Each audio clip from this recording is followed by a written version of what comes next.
Hello everyone, कैसे हैं आप सब। आज के दिन की शुरुआत इस सुहाने मौसम के साथ हुई।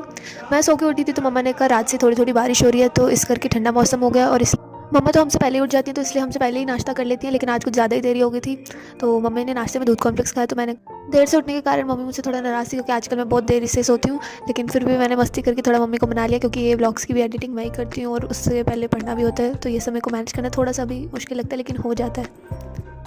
मम्मी को मनाने के बाद मैंने भी अपने नाश्ते के लिए दूध कॉर्नफ्लेक्स खा लिया। नाश्ता नहीं, ब्रंच, क्योंकि 12 बच्चे तैयार होने के बाद मैं जा रही थी नीचे सामान लेने।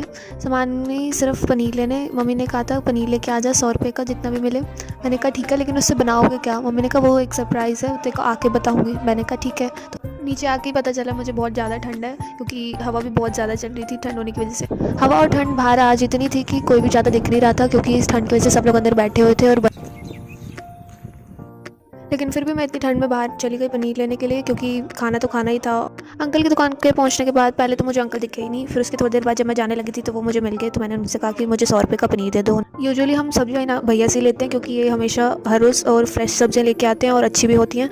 ये बात मैं इसलिए बता रही हूँ कि अक्सर हम खाना तो खाते हैं, लेकिन फ्रेश सब्जियाँ नहीं खाते। ऐसा मैं इसलिए कहती हूँ क्योंकि अक्सर हम सब्जियाँ तो ले लेते हैं, लेकिन अच्छे से चेक नहीं करते फ्रेश है कि नहीं।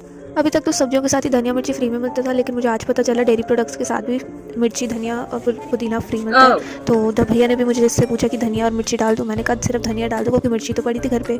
तो वो लेके पैसे दे के मैं फटाफट, जब मैं पनीर और धनिया लेके घर पे पहुंची, तो उन्होंने कहा मैं मसाले पनीर के पकौड़े बना रही हूँ और यही सरप्राइज़ था तेरा। इस सरप्राइज़ के बारे में सुन के मैं तो बहुत खुश हो गई थी और फटाफट से मम्मी के साथ किचन में आ गई थी उनकी हेल्प करने। यहाँ पे मम्मी अदरक, लहसुन, हरी मिर्ची को छोटा छोटा काट लिया था ग्राइंडर में डालने के लिए। और साथ में ही मम्मी ने धनिया को भी पानी में डुबो के रखा था कि अच्छे से वो धुल मतलब साफ़ हो जाए, और उसको भी छोटा छोटा काट के ग्राइंडर में डाल दिया था ग्राइंड करने के लिए, कि ताकि अच्छे से पेस्ट बन जाए, ज़्यादा फ्लेवर आए। और यही स्पेशलिटी है इस पनीर की। ग्राइंड करने के बाद पेस्ट थोड़ा थिक बन गया था, तो मम्मी ने कहा इसमें थोड़ा सा पानी ऐड कर लेते हैं। पानी डालने के बाद पेस्ट ये तैयार हो चुका था। तो उसके बाद बारी थी पनीर काटने की। मम्मी ने पनीर को छोटा छोटा पीसेस में काटना शुरू कर दिया मैरिनेट करने के लिए।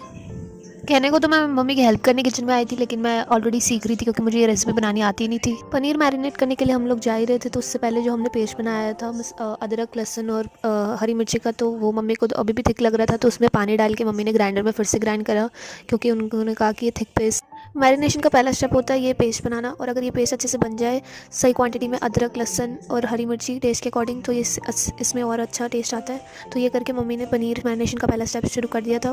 तो सारे पनीर के साथ उन्होंने पनीर के पीसेस में ये पेस्ट मिक्स कर दिया था। क्योंकि ये पकोड़े का नाम मसाला पनीर पकोड़ा है, तो उसके लिए उस हिसाब से मसाले डालने की बारी आ गई थी। ये थे धनिया पाउडर। ये सारे मसाले जो मैं बता रही हूँ वो आप अपने टेस्ट अकॉर्डिंग डाल सकते हैं। किसी किसी को ज़्यादा पसंद आता है तो किसी को कम। उसके बाद लाल मिर्ची डालनी थी और फिर नमक। और क्योंकि पकोड़े बनने हैं तो